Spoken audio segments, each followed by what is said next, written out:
चलिए प्रेम से कहेंगे सभी।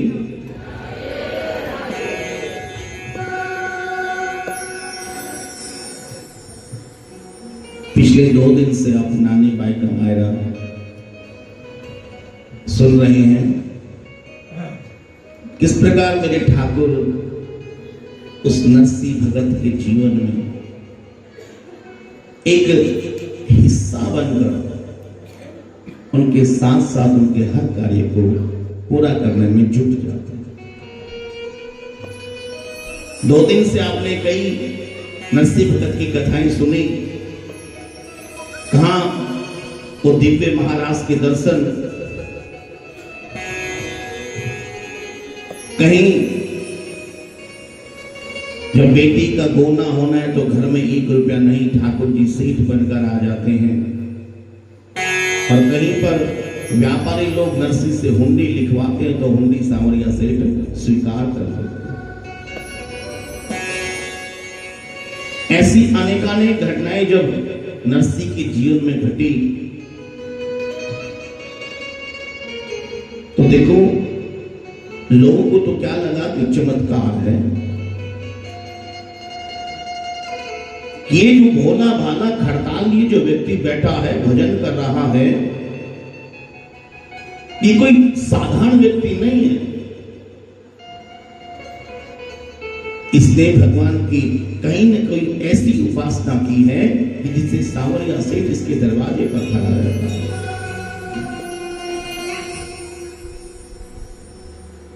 आप और हम नरसी जितना भजन तो नहीं कर सकते, लेकिन जैसे कि शुरुआत होती है रोज की कथा की, एक प्रार्थना तो भगवान से कर ही सकते हैं।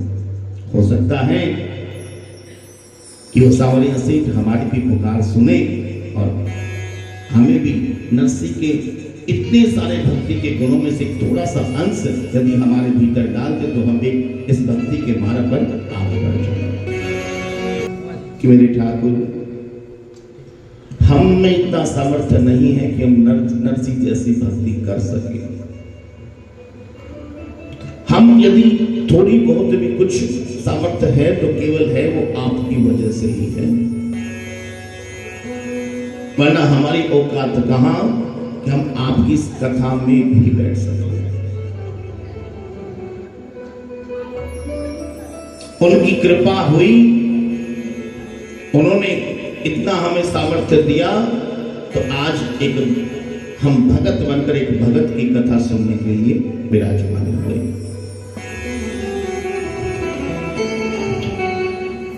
नानी बाई के मायरे में आगे आपको लेके चले, इससे पूर्व एक घटना मुझे और याद आ रही है। नरसी जी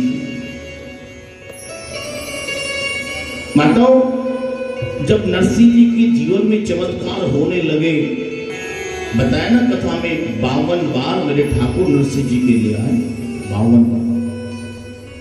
तो उसी जूनागढ़ में एक तांत्रिक रहता था। देखा कि भैया ये ठाकुर जी तो रोज नरसी के दरवाजे पर खड़े रहते, मेरा तो धंधा ही ठप हो जाएगा।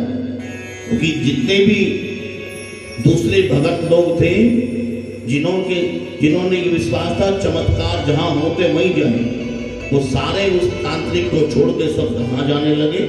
नरसी जी की झोपड़ियां।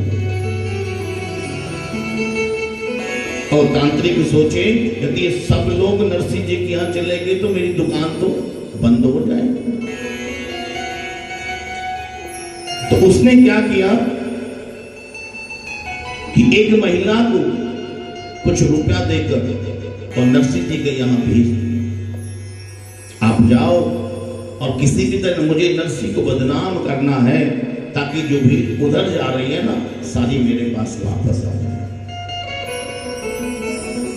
महिला नरसी जी की टपरिया में पहुंची, संतों के साथ बैठ के भजन गा रहे। नरसी जी तो खटकाल हाथ में,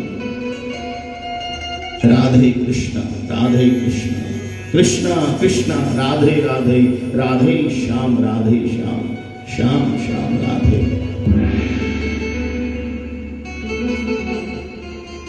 खूब रोने लगी दरवाजे पर, मेरी मदद करो मेरी मदद करो। नरसी जी कहते बेटी देखिए मेरे दरवाजे पर तू आई तो है, लेकिन मेरी हालत तो तू जानती है, मेरे पास कुछ बचा नहीं है, मेरे पास तो कुछ देने के लिए है नहीं। कि भगवान को अर्पित करने के लिए मैं तुलसी की माला लेके आया हूं, यदि इससे तेरा काम चलता है तो ले जा।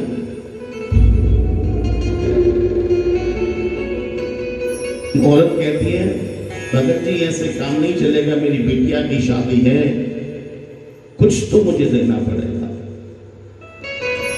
अगर ज्यादा नहीं कर सकते तो कम से कम 500 रुपया तो दे दो। बेटी मेरे पास कुछ नहीं है, आप चाहो तो इस टपरिया के भीतर जाके देख लो, मेरे पास देने के लिए कुछ है नहीं। लेकिन उसे तो पैसा मिला था ना। खूब रोने लगी, गिड़गिड़ाने लगी और अंत में कह दिया देखो बाबा आपके पास कुछ नहीं है तो कहीं से मांग के तो ला सकते हो।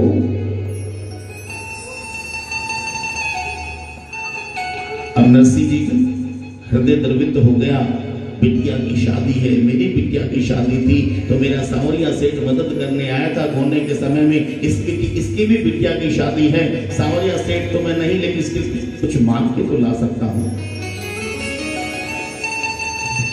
चले गए दुकान पर सेठ के पास। सेठ ने कहा नरसिंह कुछ खाने पीने की कोई वस्तु तुम मांग दे तो मैं तुम्हें दे देता, लेकिन आज तुम मुझसे नगद रुपया मांग रहे हो और मुझे पता है तुम वापस तो दे नहीं पाओगे, रुपया तो नहीं दे सकते।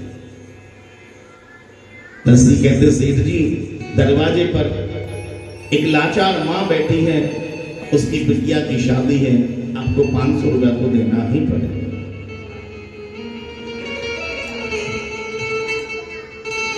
सेठ जी नरसिंह के चमत्कारों को जानते थे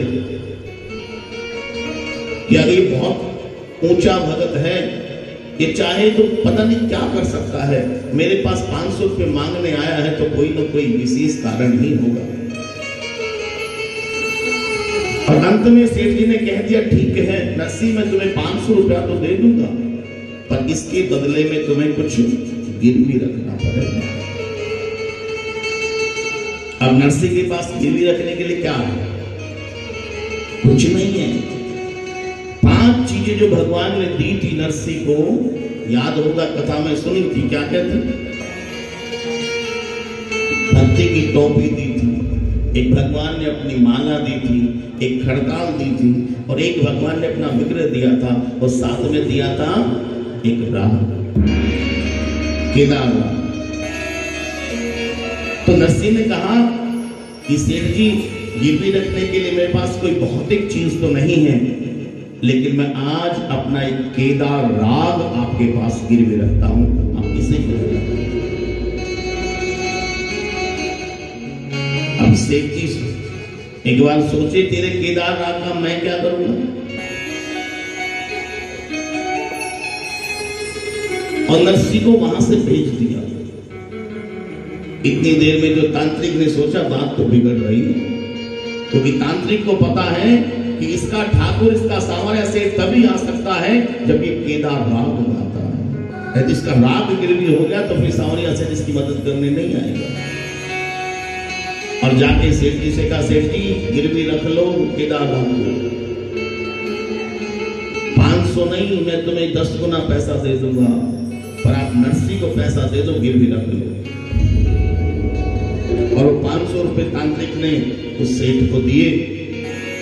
तब आवाज लगाई सेठ ने नरसिंह आ जाओ अपना राग गिरवी रखो। और आज नरसिंह अपने भगवान के दिए हुए उस राग को, केदार राग को उस सेठ के पास गिरवी रखकर 500 रुपए लेके आ जाते। शाम हो चुकी, अब वो जो महिला थी घर जा चुकी। देखा मैं तो रुपए लेके आया, अब तक आई क्यों नहीं, कहां गई? और जैसे ही शाम हुई तो नगर की कोई वेश्या थी सज धज कर और रात को आई और जैसे ही नरसिंह 500 रुपए मदद के लिए उसको देने लगे ना, तुरंत तांत्रिक नगर वासियों के साथ उस टपरिया में आ गए। देखो ये भगत बनता है, ये रुपया देकर यहां पर गंदे कार्य करता है। और आज नरसी को तांत्रिक ने राजा के यहां से सिपाही बुलाकर गिरफ्तार करवा दिया।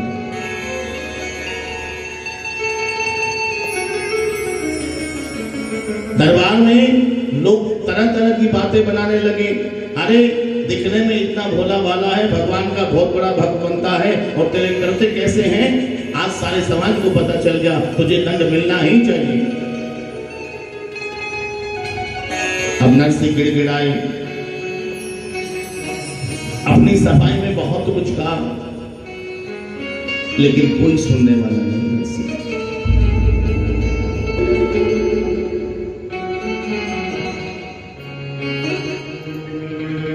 बहुत ज्यादा कहने पर जब राजा के दरबार में फैसला सुनाया जाने लगा तो राजा ने कह दिया, ठीक है नरसी, तेरी बात पर हम विश्वास कर लेंगे, लेकिन शर्त यही है, एक सुन लो, कि हमारा जो मंदिर है ना, इस राज्यसभा के अंदर, उस मंदिर में ठाकुर जी के गले में एक माला रखना है। तुम अपनी भक्ति का चमत्कार दिखाओ और वो माला ठाकुर जी तुम्हें पहनाने के लिए श्रम आ गए तो हम तेरी बात पर विश्वास कर लेंगे कि तू सच्चा भगत है और तेरी बात सच्ची है। नहीं, अगर वो माला तुम्हारे गले में ठाकुर जी पहनाने नहीं आए तो फिर गांव वालों की बात सच्ची होगी, तुम झूठे साबित हो जाओ। कितनी गंभीर शब्द रखे, वरना तो सारा समाज यही कहेगा कि तुम लोगों को ठगते हो, भक्ति का ढोंग रचते हो, तुम्हारे भीतर कोई ऐसा चमत्कार नहीं है। अब नरसी जी कैसे बुलाएंगे? क्योंकि राग तो गिरवी रखा है।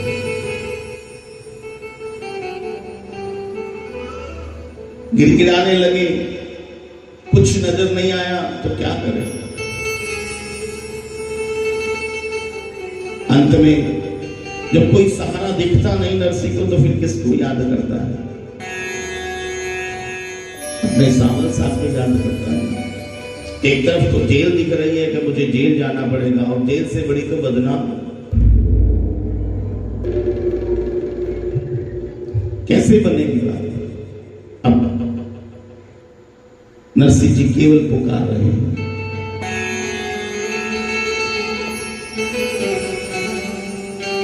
तभी एक चमत्कार होता है वहां पर माता। जोर की आंधी चलती है जूनागढ़ में, और जहां पर वो राग गिरवी लिखा था, हस्ताक्षर किए थे, नरसी जी ने वही बही का पन्ना फड़फड़ाकर उस आंधी में फटकर और सीधा उड़ता उड़ता राज दरबार में पहुंच जाता।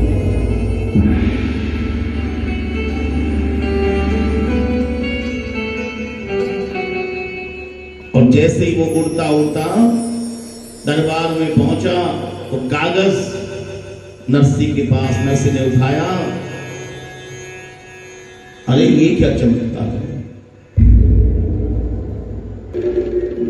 बगल में दिखाई दिए ठाकुर कि तेरा राग केदार मुक्त हो चुका है, आप राग केदार को गाओ। तब नरसी जी ने भगवान को पुकारा, कब होगा तेरा दीदार, कुछ तो बोलो सरकार, शाम कब आओगे? अगर ऐसी प्रार्थनाएं भगवान से करेंगे ना तो सच में ज्यादा समय लगने वाला नहीं। हृदय में एक बार भगवान की तस्वीर को बिठाकर और करो ना प्रार्थना, एक बार प्रेम से कहेंगे सभी। और भक्तों नायरे में लिखा है कि जैसे ही केदार राग नरसी जी ने गाया मंदिर के ताले खुल गए, महाराज जी ने ताला लगा रखा था, ताले खुले, वो माला वहां से हवा में उड़ी और नरसिंह जी के गले में आ गई। बोलिए सावरिया सेठ की। ऐसे ऐसे चमत्कार नरसिंह जी के जीवन में। आज नरसिंह को बदनाम करने वाले हार गए। चाहूं और नरसिंह जी की जय जयकार होने लगी। कहां तो वो लोग जो नरसिंह को नीचा दिखाना चाहते हैं, और कहा नरसिंह के साथ है कौन? और जिसके साथ वो होता है भैया, दुनिया से हार नहीं सकता। कहते हैं ना कि एक आदमी करता वो है जो वो चाहता है, लेकिन होता वो है जो वो। करता वो है जो खुद चाहता है, लेकिन होता वो है जो वो चाहता है। अरे तू वो कर जो वो चाहता है, फिर वही होगा जो तू चाहता है। इसलिए अगर उसका सहारा आपने लिया और वो आपके साथ है, तो फिर दुनिया का चाहे कोई रंग हो, दुनिया के हम कहीं भी किसी भी ढंग में रहें, तो फिर हम किसी से पीछे नहीं। हमेशा साथ देने के लिए तत्पर खड़ा रहेगा कि कहीं मेरे भक्त का मान ना घट जाए। अपना मान बेशक टले, लेकिन भगत का मान नहीं टले देता बैठा। तभी तो मैं 2 दिन से कह रहा हूं कि भगत की कथा है, भगवान की कथा नहीं है। ये सबके बस की बात नहीं है। भगवान की कथाएं खूब सुनते हो, लेकिन भगत की कथा सुनने का मौका सबको कहां मिलता है। जिस कथा को सुनने के लिए स्वयं ठाकुर जी बीच में बैठे हो, तो वो कोई साधारण कथा थोड़ी है। तो प्यारो, आप अपने आप को ये मत समझना कि ठाकुर जी हमारे साथ नहीं है, केवल नरसिंह जी के साथ ही था। अगर हम ईमानदारी से भगवान की नेक मात्र भी सेवा करते हैं, बिल्कुल जना से भी सेवा करते हैं, तो भैया इसमें कोई चूक नहीं है। विश्वास रखो, वो सावरा सेठ हमारे साथ भी है। लेकिन थोड़ा सा दृढ़ विश्वास करना पड़ेगा। चलिए अब चलते हैं नानी बाई के अंजार नगर में सिरसा करते हैं। नानी बाई की बिटिया बड़ी हो गई है।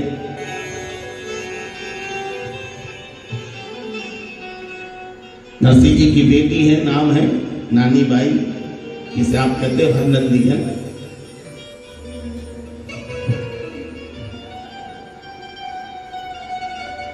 नरसिंह जी री डीकरी नानी बाई नाम, ब्याही श्री रंगधर नगर अंजार सुग्राम।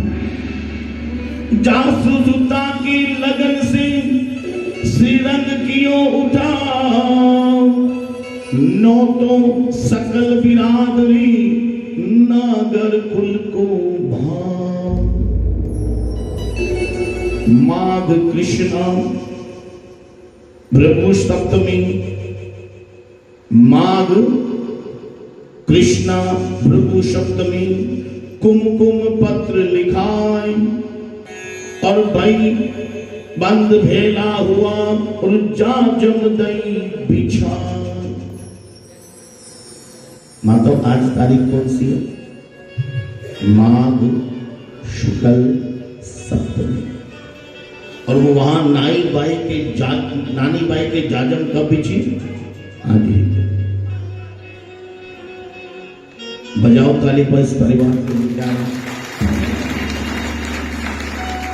किसी को नहीं पता था, मन में नहीं था भाव कि नानी बाई का मायरा उसी दिन होगा जिस दिन सच में वो भाग भरा गया। आज ही के दिन भरा गया था नानी बाई। और आज उसी की कथा सुनने के लिए उसी दिन आप बैठे हो। कितने हवाले से कमेटी वालों में कौन है जिसकी बुद्धि में ऐसा आ जाता है ये जाने।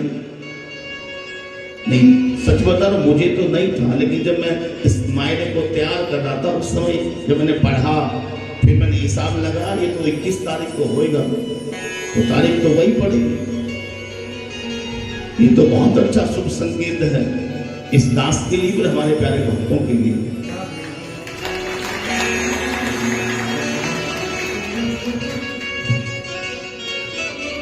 नानी बाई के वहां पे सारे भाई बंदियों को बुलाया,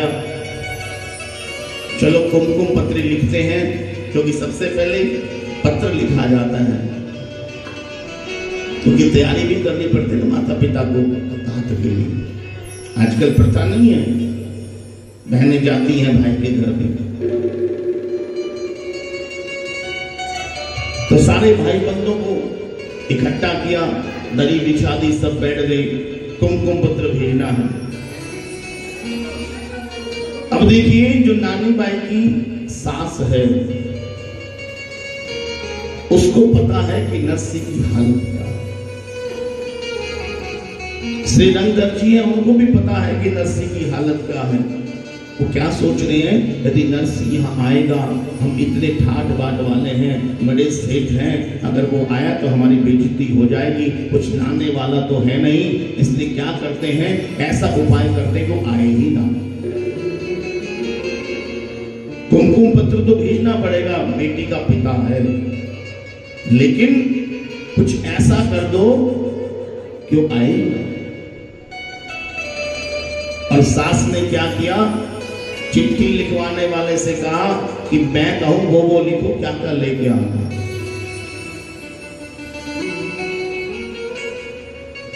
और चिट्ठी में जानते हो क्या क्या लिखवाया, सास ननद और दो रानी जिठानी सब मिल बैठी आएंगे। आज सबको बुला लिया, सास ननद दो रानी जिठानी सब मिल बैठी है आएंगे, दवात कलम कागज मंगवा के लेखक लियो बुलाएंगे। 25 मन लिखो सुपारी, 25 मन लिखो सुपारी, 25 मन रोड़ी, 1000 थान की मुदीर लिख दो, साल दुसाला और एक मेवा की बोरी।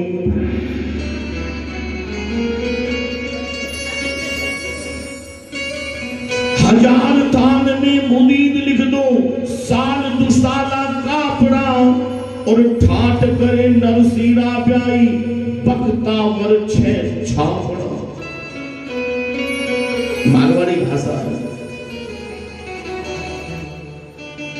क्या क्या लिखवाया, 25 मन सुपारी, जबकि कोई आवश्यकता नहीं होती, 5, 10, 15 से काम करेगा। और 25 मन रोली, 25 मन कलेऊ और एक मेवा की मूली। अब इससे भी काम नहीं चला, एक थान नहीं पूरे 1000 थान, और जितने भी शाला दुशाला होते हैं सबके सगे संबंध, सबके महंगे महंगे कपड़े। और आगे लिखा 80,000 तो मोहरा लिख दो, सोने की जो मोहरे होती है, 80,000 तो मोहरा लिख दो, करोड़ रुपया रोकड़ी, और कागज में 2 भाटा लिख दो, यूं उठ बोली वो डोगरी। भाटा भी गाय का, सोने का भाटा, कोई ग्राम किलोग्राम में नहीं, भाटा लिख दिया। और कब की बात है, जब 100 रुपए वाला सेठ कहलाता था, उस समय कितना रुपया मांग रही डोगरी, 1 करोड़ रुपया मांग रही है। आज भी नहीं दे सकते। उस समय 100, जिसके पास 100 रुपए होते थे बड़ा सेठ कहलाता उस जमाने में, और उस जमाने में मांग रही है 1 करोड़ रुपये। और इतना लिख के और क्या कहा, घर को बामण कोकलो श्री रंग धर लियो बुलाए, पहले दिन ही पत्री का कागज तू ले जा। एक कोकिल नाम का विप्रदेव था। अब वो शादी में गया था केवल, और शादी के समय नरसिंह जी ठाट थे। जब बिटिया की शादी की थी तब तो नरसिंह के पास कितना धन था, सुना ना कथा। हम 12 पीढ़ियां बैठ के खा सकती थी, इतना धन था नरसिंह के पास। और वो उस शादी में गया था, उसने सोचा कि कुमकुम पत्री लेके जाएगा तो वहां से बहुत इनाम मिलेगा। झट हाथ उठाया, ये पत्री तो मैं लेके जाऊंगा। और जैसे ही कुमकुम पत्री ली तो कहा, सास ने रुको रुको रुको, एक बात है, कि नानी बाई बैठी है, इससे भी तो पूछ लो कि इसने लिखवाना हो तो। नानी बाई चुप बैठी है, वो इतना कुछ लिख रहे हैं, उसे पता है कि मेरी शादी के बाद आज तक मेरे पिता मुझसे मिलने नहीं आए। कारण उनके पिता का हालत क्या है वो जानती है, तो यदि वो यहाँ आएंगे उनके पास देने के लिए कुछ है नहीं, और बेटी के घर खाली हाथ कोई पिता आ नहीं सकता है, इसलिए कभी उन्होंने पिता को बुलाया नहीं और पिता कभी आए नहीं। आज मजबूर है पिता को बुलाना। लेकिन आज भी नानी बाई दिल पर पत्थर लिखकर कहती है, नानी बाई बोले थे यो, नानी बाई बोले थे तो लिखिए इति, मारे तो ससुरारे बाबा आयो ही नहीं। कि बाबा आना ही मत, तो इन्होंने जो लिखा है वो तुम ला नहीं पाओगे,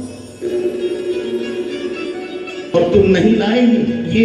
ये सब जो लिखा जा रहा है तुम्हें ना बुलाने के लिए लिखा जा रहा है, इसलिए मैं सीधे सीधे कह देते बाबा आना।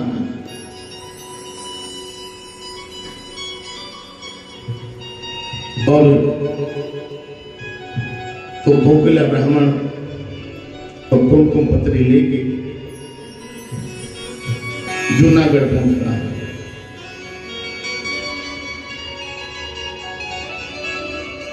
अब वहां जाकर जूनागढ़ में वो तो शादी के वक्त गया था, देखा कि कोई महल होगा, बड़ी कोठी होगी, जो भी अच्छा सा महल दिखाई दे। अरे नरसिंह जी की हवेली यही है क्या? अरे ये नहीं है। कोई और अच्छा सा घर दिखाई दे, नरसिंह जी का घर यही है क्या? ये नहीं है। पूछा नरसिंह जी कहाँ मिलेंगे? नरसिंह मेहता, सेठ नरसिंह मेहता कहाँ मिलेंगे?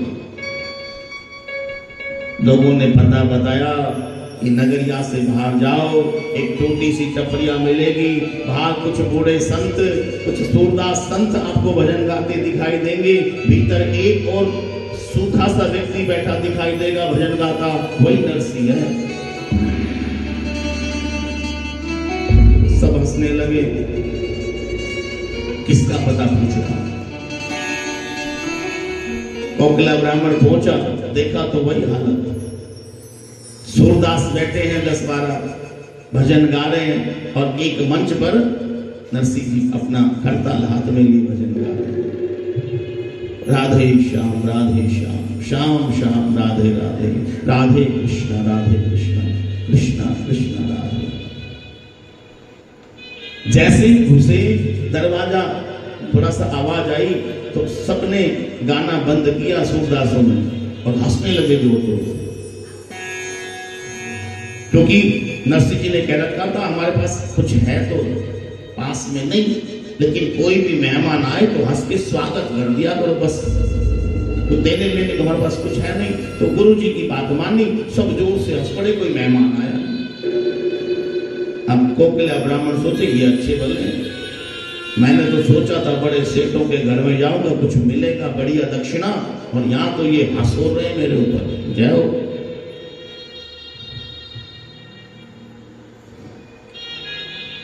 बताया कि मैं अंजार नगर से आया हूं और श्री रंगधर जी ने कुमकुम पत्र भेजा। अब जैसी बात सुनी, नरसिंह जी ने हाथ में लिया, कुकू पत्री बाच नरसिंह मगन भया, पढ़ा ना उसको, कुकू पत्री बाच वर्षी मगन भया, और माने आज ब्याह सगाई में याद तो किया। धन्य है श्री रंगधर जी, जब से छोरी की शादी की है तब से आज तक याद नहीं किया, कम से कम इस बहाने मेरे को याद तो किया कि नरसिंह कोई है। केवल ऊपर बढ़ा, क्या लिखा था? सावन सा। अब जब पत्र मेरे नाम है ही नहीं, किसके नाम था पत्र? सावन साहब। आगे तो बहुत कुछ था, पढ़ा ही नहीं। ऊपर देखा था, जैसे हम कोई पत्र लिखते लिख देते हैं, कोई श्री राधे लिख देता, ऐसे उन लोगों ने भी ऊपर एक लाइन लिखते हैं पत्र से पहले, श्री गणेशाय नमः। उन्होंने लिख रखा था श्री सावन साहब। तो उसको ही बड़ा बंद किया और एक पीपल के पेड़ के नीचे बैठे थे ना, वहीं रख।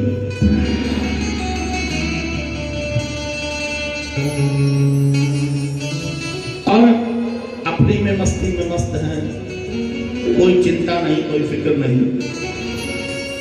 क्योंकि भैया नरसिंह को तो चिंता तब हो ना जब चिट्ठी उसके नाम। चिट्ठी तो किसके नाम है? सावन साहब के नाम है। अब वो जाने उसका काम है।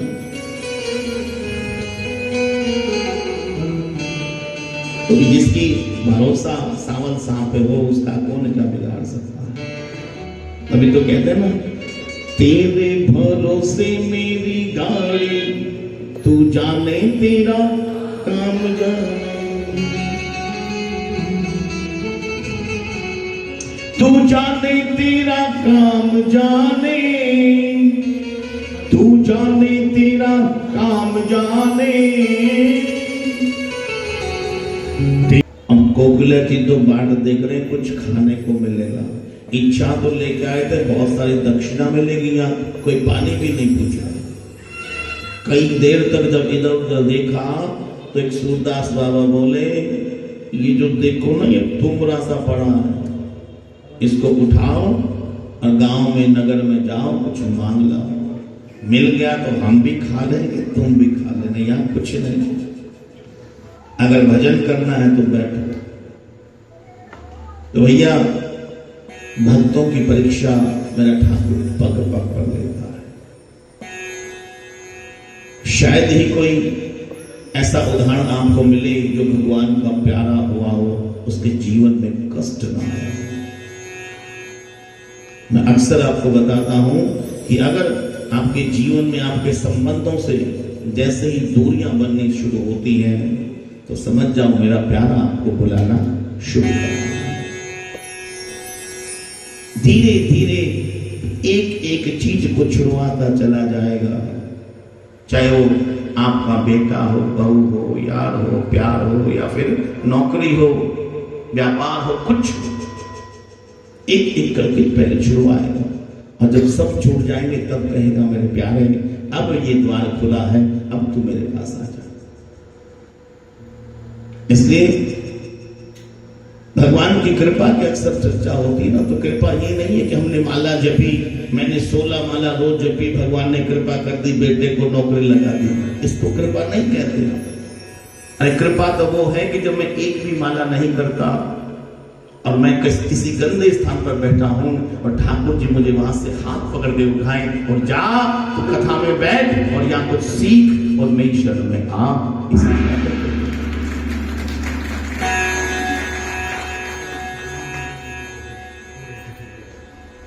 तो भैया भगवान की कृपा को समझ जाओ बस, कृपा क्या होती है। अक्सर परिभाषाएं बहुत कई बार हमें गलत दिशा की तरफ ले जाती हैं, हम समझ नहीं पाते हैं। ये भोला जो मन है ना, ये भटक जाता है। इसलिए ज्यादा चमत्कार के चक्कर में मत रहो। कि मेरा सावरा ये देगा, मेरा सावरा वो देगा, तब हम भक्ति करेंगे। ये कोई व्यापार थोड़ी है भगवान के साथ। तुम्हारा काम है भगवान का नाम जप करना, बाकी तुम्हारे हाथ में कुछ नहीं है। पक्की बात है, अगर किसी के हाथ में हो तो बता दो। हाँ, एक चीज हमारे हाथ में है कि हम भगवान का नाम जप कर सकते हैं, लेकिन दुर्भाग्य की बात देखो, जो हमारे हाथ में है वो नहीं करते, जो हमारे हाथ में नहीं है ना उसके पीछे लगे, ये मिल जाए, ये मिल जाए, ये मिल जाए। अरे जो तुम्हारे हाथ में वो तो कर लो, उसको तो और कोई करेगा। है ठाकुर जी तू अपना काम पूरा कर, ये कहां का न्याय है भाई। तो इसलिए प्यारों ध्यान दो। यहां पर नरसिंह जी ने सोचा कि हुक्म पत्र आया है तो जाना तो है, किसको साथ लेके जाऊं। जो कुछ रिश्तेदार थे उनसे कहा चल मेरे साथ चलो, सबने मना कर दिया। भिखारी के सब कहाँ जाएंगे, हमारी बेइज्जती हो गई। भैया के पास गए, भैया ने भी मना कर दिया। एक बार फिर से वही डांट मारी कि जब तुमने लुटाया था तो मेरे से पूछ के लुटाया था, अब तुम जानो, तुम्हारा काम जाने, मैं साथ भी चलने वाला नहीं।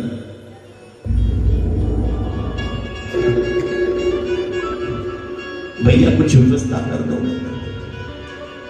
जो अनजान नगर है बहुत दूर है, हमारी एक गाड़ी हुआ करती थी, वो गाड़ी ही दे दो,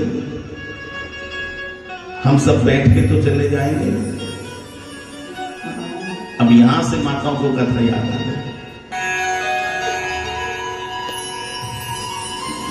पीछे जो घर था उसके कोने में वो बरसों पुरानी गाड़ी, तो वो तो थानेदार थे ना भैया, तो बैलगाड़ी का क्या काम, बरसों से पड़ी थी, बिल्कुल जर्जर हो चुकी थी, कहां पड़ी हिलेगा। बैल खींचेगा कौन, बोले बैल की व्यवस्था भी है, 2 मरियन से बैल बिल्कुल बूढ़े, उनकी व्यवस्था करती है। अब जैसे तैसे करके उसको जुगाड़ पानी करके ठीक ठाक करके बैल जोड़ के नरसिंह जी ले अब चले हैं। संग में कोई नहीं, वो 16 सूरदास बैठे थे जो साथ में भजन कर रहे थे। बोले भैया आप ही बैठो, जिनको दिखता नहीं वो साथ बैठ लिए, 70वें आप हो गए। बोले भगवान बेटी के मायरे में कुछ लेके भी तो जाओगे, हमारे पास क्या है। वो जो तुमरे पड़े थे बोले इनको रख लो। वो दुनिया भर के जो कपड़े दान में लंगोट आ जाते हैं ना संतों के, वो रख लिए पोटली बांधे, तुलसी की माला बना के वो रख ली और चले मस्ती में अपने गाते हुए राधे कृष्णा कृष्णा कृष्णा राधे राधे, राधे श्याम श्याम श्याम राधे।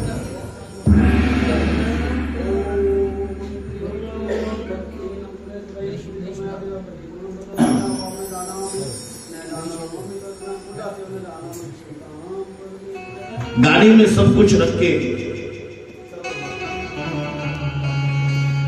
और वहां से निकले। थोड़ा सा दूर ही चले थे जूनागढ़ से, क्योंकि बैल भी चलने में सक्षम नहीं है, गाड़ी भी टूटी हुई है और संग में कोई नहीं है, लेकिन एक विश्वास है, क्या कि सावन साथ हमारे साथ। और जैसे ही चले तो रास्ते में आई मेरे ठाकुर, भेष बदल गए, है ना। अब क्या कहा, दूर से चिल्लाए, नरसिंह गाड़ी में बैठे हैं, चले जा रहे हैं। क्या गाया, फिर गाड़ी आले मन बिठा ले, एक बैलगाड़ी था भगत में हार गया, मैं हार गया, चलते है ना। आइए कथा में आगे चलते हैं। और जब ठाकुर जी नरसिंह जी की गाड़ी को हाँक रहे थे ना, भजन में सुना ये क्या गति आ गई गाड़ी में, और सोटा हाथ में, बैल जवान हो गई। नरसिंह जी देख रहे हैं सारे नजारे को, और ठाकुर जी जोर जोर से थोड़ा चिल्ला रहे हैं, चल धोरी, चल गौरी, चल नंदी। अब नरसिंह जी सोचे ये तो हमारे ठाकुर की गैयाओं के नाम है, ये हाँकने वाला कोई ऐसा वैसा नहीं है। समझ गए कि मेरा सांवरा आज फिर एक खाती बनकर आ गया। अब नरसिंह बिल्कुल चिंता मुक्त हो गई। सभी सूरदास से कहा कि भजन गाओ, ठाट से भजन गाओ, कोई चिंता नहीं। और देखिए ठाकुर जी गए, जब गाड़ी को रोका ना, झट से पहुंच गई। अंजार नगर के बाहर सिस्सागढ़ में पहुंच गई। तब गई, भैया देवता आप कौन हो? कन्हैया कहते क्या हुआ? अरे नहीं पूछना तुमको, ना चलो छोड़ो मत बताओ, पर एक बार तुम्हारे हाथ दिखाओ। और जैसे कन्हैया ने आगे हाथ करे, नरसिंह ने जोर से दोनों हाथों को पकड़ा, और पकड़ के और सीधा दोनों हाथों को अपने सर पे रख दिया।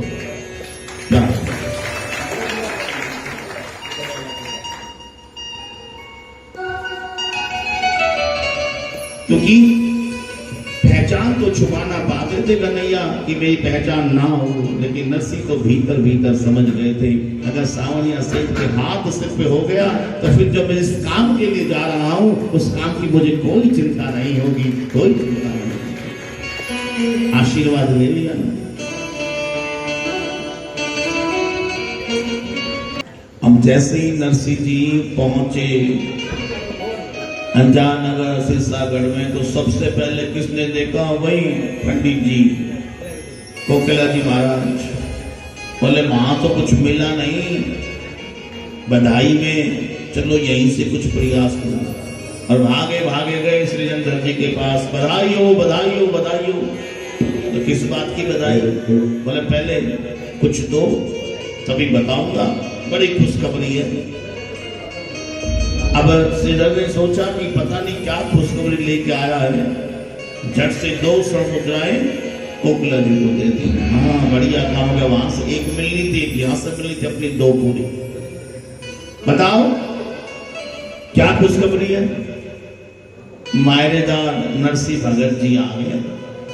अब जैसे ही सुना कि मायरेदार पहुंच गए नरसिंह भगत जी, अब ये तो चाह रहे थे वो ना इतना सामान लिखा था, ये हमारे पूरे शादी की रौनक को बिगाड़ देंगे, और ये तो आगे माथा पीट लिया।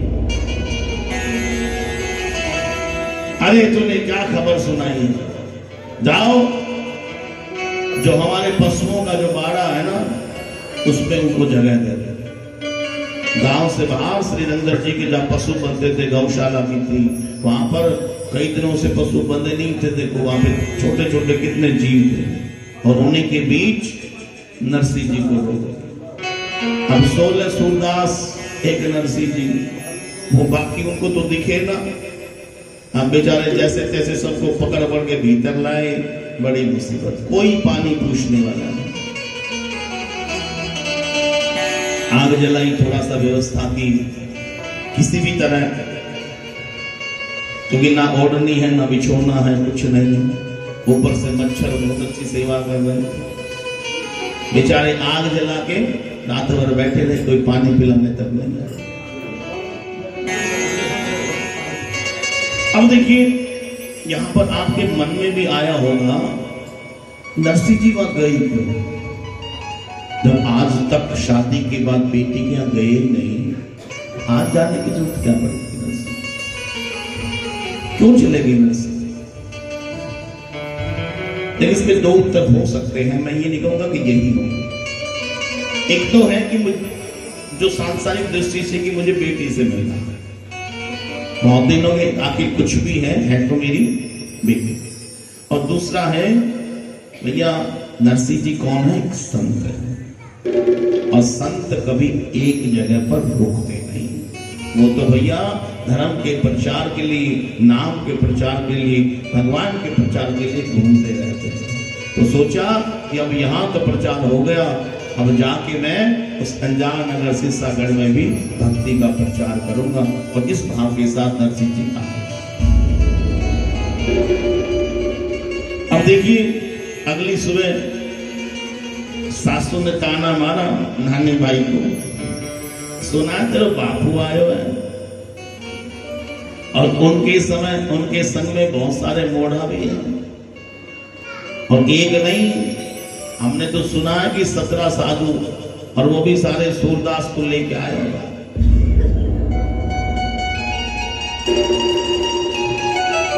जाओ स्वागत करूंगा, ताने लेता।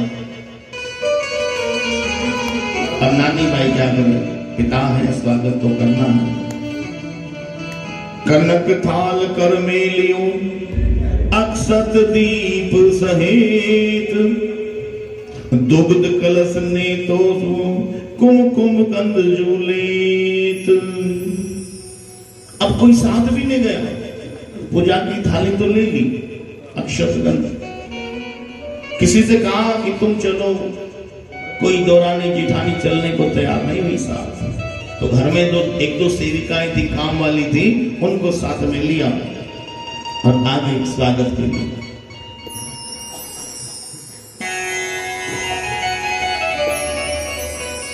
अब जैसे ही नरसिंह ने देखा कि बेटी आई है, थाली में थोड़ा सा कुमकुम, थोड़े से अक्षत हैं, तो नरसिंह जी ने तो मजाक किया बेटी के साथ, क्योंकि अब अगर रोए तो गड़बड़ हो जाए।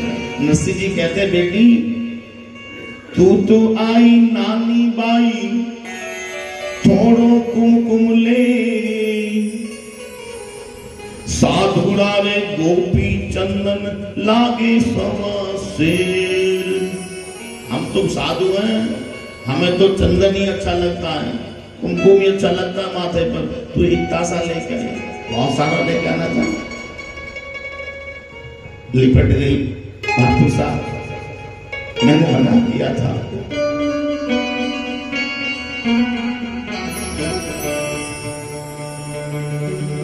जब तुम्हें पता है कि बाहर में देने के लिए हमारे पास कुछ नहीं है, तो क्यों?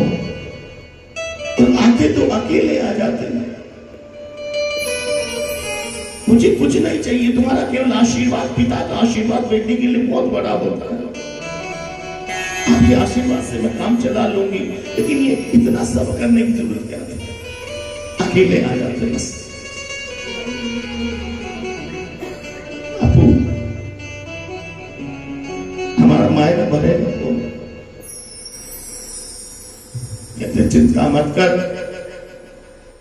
बेटी, तू चिंता मत कर। तो तेरा भाई है ना सांवलिया साहब, हमारे साथ भैया कहाँ है? अरे वो आता होगा तो विश्वास रख, आएगा। किसकी बात कर रहे हो बापू? तुम किसकी बात कर रहे हो? उस कन्हैया की, इसने अपनी माँ को छोड़ने में एक वक्त नहीं लगाया, एक सेकंड में माँ को, गोपियों को, परिवार को छोड़ के निकल लिया और बहका के चला गया, मैं परसों आ जाऊंगा, आज तक नहीं आया। उस कन्हैया की बात कर रहे हो? आ जाएगा।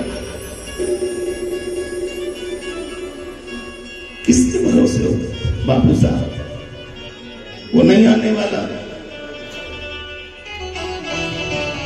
पहले केस खिंचाएंगे और पाछे बढ़ायो चीर।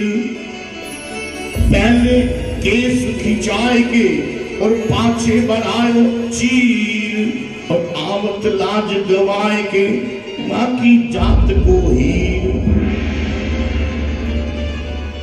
केस खिंचा के, वस्त्र खिंचवा के, उसके बाद लाज बचाने वाला वो तेरा कन्हैया, वो बाद में आएगा, समय पे आ ही नहीं सकता।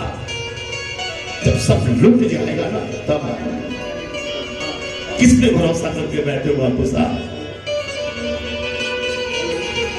भाई चिंता मत करो, मन में धीरज धार, मन माने जो मांग लो देसी घेवर हार। जब नरसी करुणा करी कबरी को समझाए, बाई गिरधर आवसी सकल मनोरथ धाय। तेरे सारे मनोरथों को पूरा करेगा। सावन सा आएगा बेटा, जरूर आएगा। मैं क्या सिखा रहा हूं, चाहे कुछ भी हो जाए लेकिन उस पर से विश्वास नहीं हटना चाहिए। स्थिति देखो नरसी की कैसी है। बेटी और पिता दोनों बात कर रहे हैं। अगर उस स्थिति को बस समझो और याद करो दृश्य को, उम्मीद केवल, विश्वास केवल उस पर है। कहते हैं राम किसी को मारे नहीं, सबके दाता राम, और अपने आप ही मर जाएंगे कर कर खोटे। हाँ, भगवान थोड़ी बुरा करता है किसी का।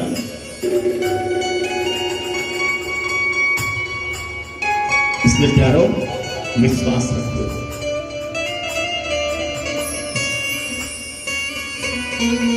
कहते हैं सुबह से शाम हो गई, मां बेटा, पिता और बेटी बात कर रहे हैं। बस समझा के पिता ने भेज दिया, बेटा कल मायने का जब समय होगा तो तेरा भैया जरूर आएगा।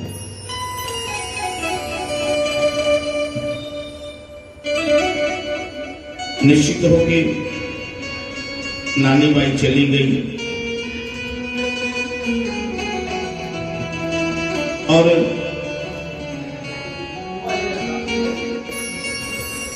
सोचने लगी कि मेरे पिता आए हैं, सब नजारा देख के आए थे ना। कुछ तो कपड़ों की पोटली और वो तोमरे, एक तुलसी की मालाओं का ढेर, और कुछ है नहीं नरसी के पास।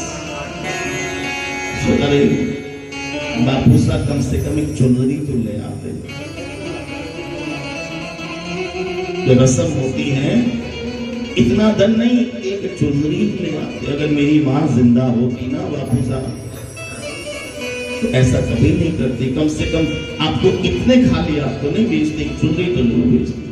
माता पिता को याद कर रही है। जब वक्त पड़ता है ना, तब याद आ गया उन्हें। ऐसे कोई याद नहीं करता किसी को। आज वक्त पड़ा, नानी बाई पे अब माँ को भी याद करिए, पिता को भी याद करिए, भाई को भी याद करिए।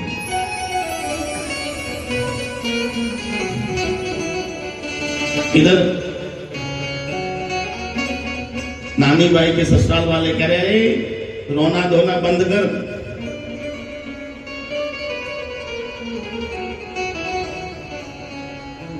तेरा बापू कुछ नहीं लाया है, जाके भीतर बैठ जा।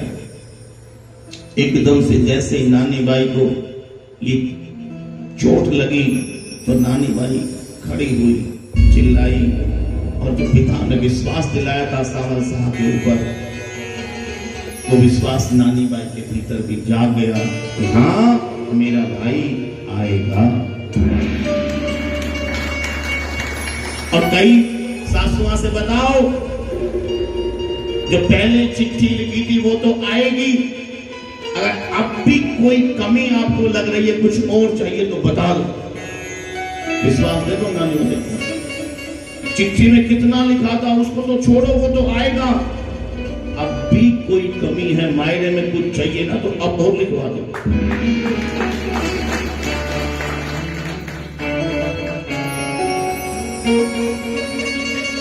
बुलाया जेठानी दौरानी को, सबको आ जाओ। आप जोश में आ गई नानी बाई, बताओ क्या मांगती हो। और सुनो माता, मायने में लिखा है जो पहले लिखा था और एक बार फिर से 56 करोड़ का मायरा फिर लिखवा दिया। उस जमाने में 56 करोड़। जितने हमारे गांव में द्वारपाल है ना, सबके लिए सोने के तीर होने चाहिए। अब द्वारपाल कोई सगे थोड़ी होते हैं, कोई कहां करा, उनके लिए मांग रहे, अपने लिए तो पहले ही लिखवा दिया था। और बोला कि जितने हमारे गांव में कुम्हार हैं, मिट्टी का जो काम करते हैं, सबके लिए 1.25 लाख रुपया। कितने दयावान हो रहे, हम घर से देना पड़े तो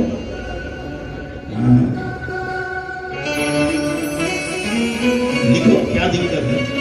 इधर नानी भाई पूछ रही है, हाँ बताओ। कहते हैं कि हमारे गांव में जो चौपाल में जो पीपल का पेड़ है ना, उस पर जितने पत्ते हैं उतने थान चाहिए हमें।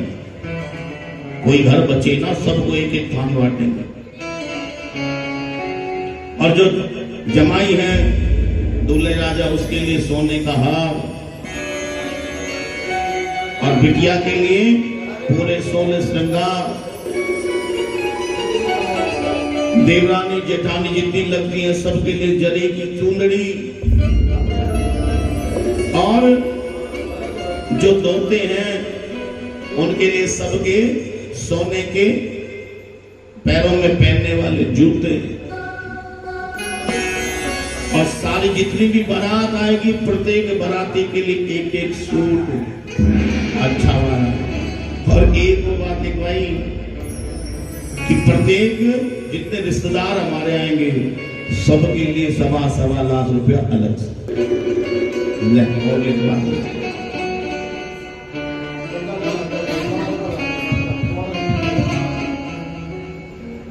और कहते हैं सच में वो पत्र लिया, और नानी बाई सुबह सुबह पानी भरने के बहाने एक सरोवर पर गई। अब कोई रास्ता नहीं बचा है, अगर वहां से भैया आते दिखाई दिए तो मैं लौट आऊंगी, अगर भैया आते दिखाई नहीं दिए तो मैं उसी सरोवर में डूब के मर जाऊंगा।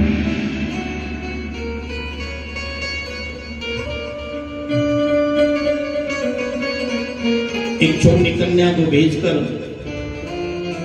निमंत्रण भिजवा दिया श्री रणधर जी ने कि जाओ बुला लाओ मायरेदारों को। आए, अब 3 दिन से 2 दिन से कुछ खाया नहीं है, सूरदास बाबा हैं, सबको भूख लगी है।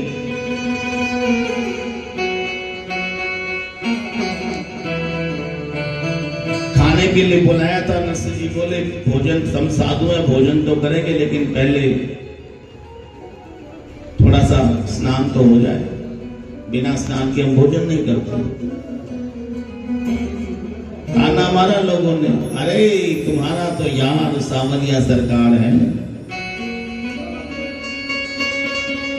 उनसे ही कह दो बरसात करवा दो, यहाँ पानी की क्या जरूरत है। और भक्तों विश्वास करो, मायरे में लिखा है जैसे ही ताना मारा उसी समय बरसात शुरू हुई, और इतनी बरसात हुई बहुत अधिक, हर कोई एक बार के लिए सहम गया। और जिस बिटिया की शादी थी ना, उसके कमरे में तो पूरा पानी घुस गया, वो पानी को देखकर बेहोश हो गई। जयपुर भाई नाम था नानी भाई की बिटिया। और जब बेहोश हो गई तो नानी भाई ने हाथ जोड़े, पिताश्री बापू साहब पहले बेइज्जती बहुत हो चुकी है और मत करवाओ। अभी बिटिया ही बेहोश हो गई। बिटिया को लाए, नरसिंह जी ने तुलसी एक दल हाथ में लिया, पढ़ा, मुख में डाला, बिटिया ठीक हो गई। बड़ा चमत्कार हुआ। अब तो सब सोचे यो जो मोड़ा को जो हेड है ना, वो ज्यादा ही चमत्कारी है। अब तो भैया पत्तल लगाओ, खिलाओ खिलाओ, सब लगे जय जयकार करने कि ऐसा तो नहीं है तो, लेकिन जो सांस थी ना वो अब भी नहीं बात जमी। एक तरफ तो सब पंगत बैठी रिश्तेदारों की और एक तरफ पंगत बैठी नरसिंह और उसके सूरदासों। अब जो पूरा जो बासी भोजन था वो भोजन परोस दिया संतों के सामने और वो खा रहे मालपुआ। अब देखिए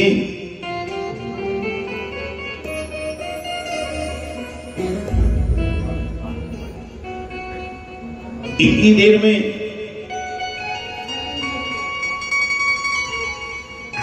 नरसिंह जी ने याद किया भोग लगाने से पहले भगवान को, तो कहते हैं जो उनकी पत्तल में रखा जो भोजन था वो सारा का सारा मेवा में बदल गया। और जब देखा लोगों ने ये तो रिश्तेदार तो खा रहे हैं हल्का, इधर बढ़िया माल हो गया है, जल्दी से उठा दिया साधुओं को, खड़े हो जाओ खड़े हो जाओ, नहीं तो हमारी बेइज्जती हो जाएगी, इनको कुछ खिला रहे हो, इनको रिश्तेदार सब नाराज होके भग जाएंगे, वापस भेज दिया। अब सारे परिवार वाले इकट्ठे हो गए कि जो बाबा आए हैं या है तो बड़े चमत्कारी।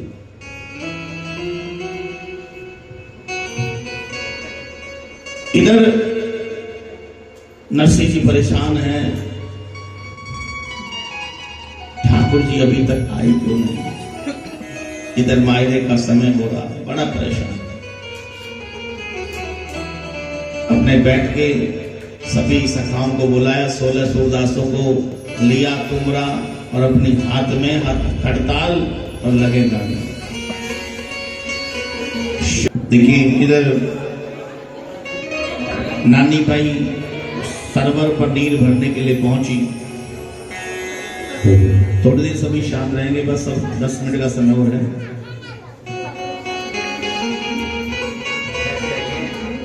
वहां पर एक टीले पे चढ़कर देखा कि कहीं मेरा भाई सांवरवीर आ रहा है कि नहीं आ रहा। दूर से दिखाई नहीं दिया तो वहां पर एक तोता बैठा था। उस तोते से पूछा तो तोते ने थोड़ी सी उड़ान भरी और ऊंचाई पर जाकर देखा। झीणी झीणी उड़े गुलाम, झमके रे जूनागढ़ मारगला, आधी रात को द्वारधीश। देखिए हल्की हल्की कोई धूल सी उस तोते को दिखाई दी। अर्थात अब नानी बाई को यकीन हो गया कि कोई तो आ रहा है। और आधी रात को द्वारकाधीश चले मायरा भरने के लिए। छकड़ों में वो सब भरवाया जो चिट्ठी में लिखा था। सबसे पहले कहां गए? जूनागढ़, ताकि सबको पता चल जाए कि जो, क्योंकि पहले भात दिखाया जाता है ना गांव में, पहले जूनागढ़ में द्वारकाधीश ने सबको दिखाया और फिर वहां से चले अंजार नगर की तरफ और सबको बताया कि नानी बाई का मायरा भरने के लिए जा रहे हैं। और उन छकड़ों में वो सांवरवीर सारे सामान को लेकर अंजार नगर में पहुंच गया। नानी बाई बहुत खुश है आज मेरा भैया मेरी लाज रखने के लिए मेरे दरवाजे पर आ गया। ठाकुर जी पहुंचे नरसिंह के डेरे पर। हम नरसिंह जी तो वहां इंतजार कर ही रहे थे, अपने 16 सूरदास के साथ गा रहे थे, राधे कृष्णा कृष्णा कृष्णा राधे राधे, राधे श्याम श्याम श्याम राधे राधे। तुम्हारो सावरियो सेठ कहाँ हो गए हो लेट। अरे नरसिंह आंखें गोलों में आ गया।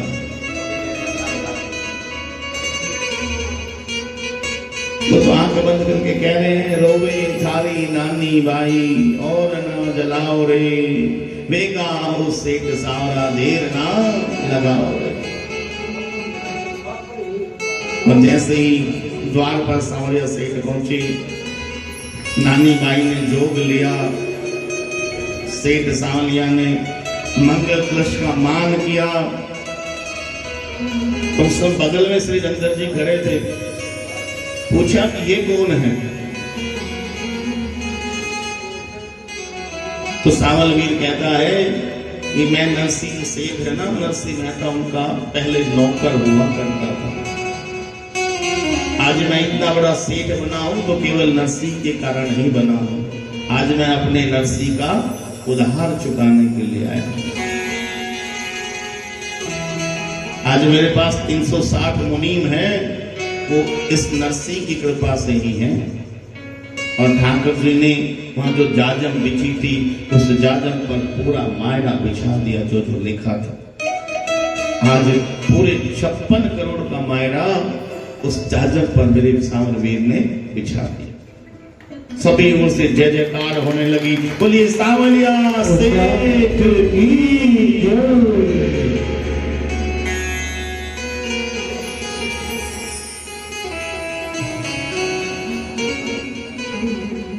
जो पहले पत्र में लिखा था वो सब सांवरिया सेठ ने जाजम पर बिछाया, और जो दूसरे पत्र में लिखा था वो भी सांवरिया सेठ ने सब कुछ दिया।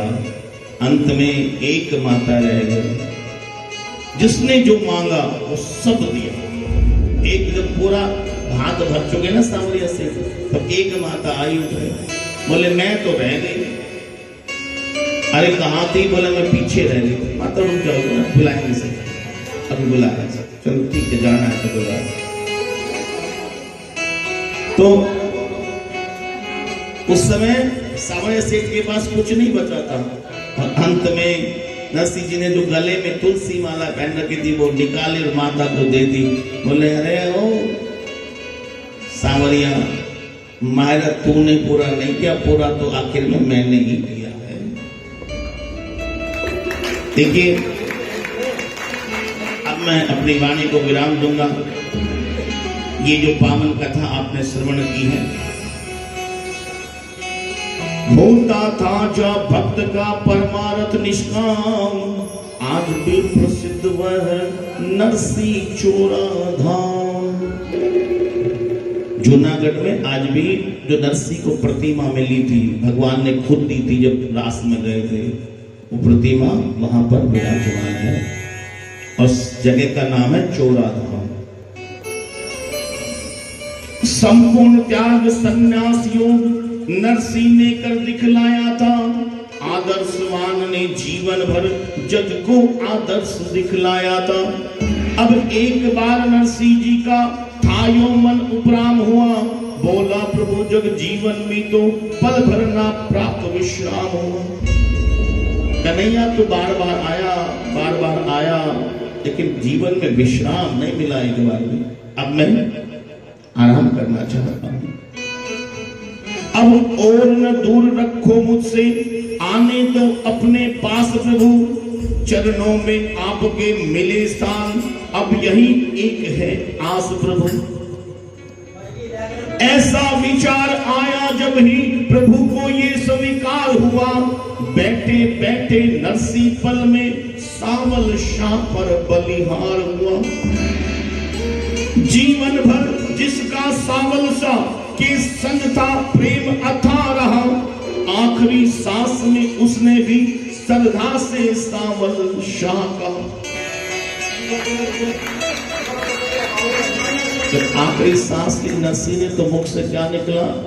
सावल शाह, भगवान का नाम। और भागवत जी में सुना है अंतमति सो, इसलिए तो आपको कहते हैं माला करो माला करो, कि किसी भी तरह आखिरी सांस पर भगवान का नाम निकल जाए। और वो नाम निकल गया तो फिर पक्की यारी है, कच्ची नहीं।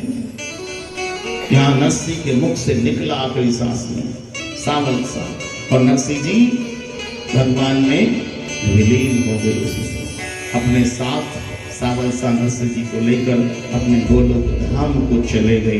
बोलिए सांवलिया सेठ की। किया भक्त की कथा का वर्णन और विस्तार, हुआ वियोगी हृदय को आनंद हरस अपार। बोलिए नरसिंह भगत की जय, सांवलिया सेठ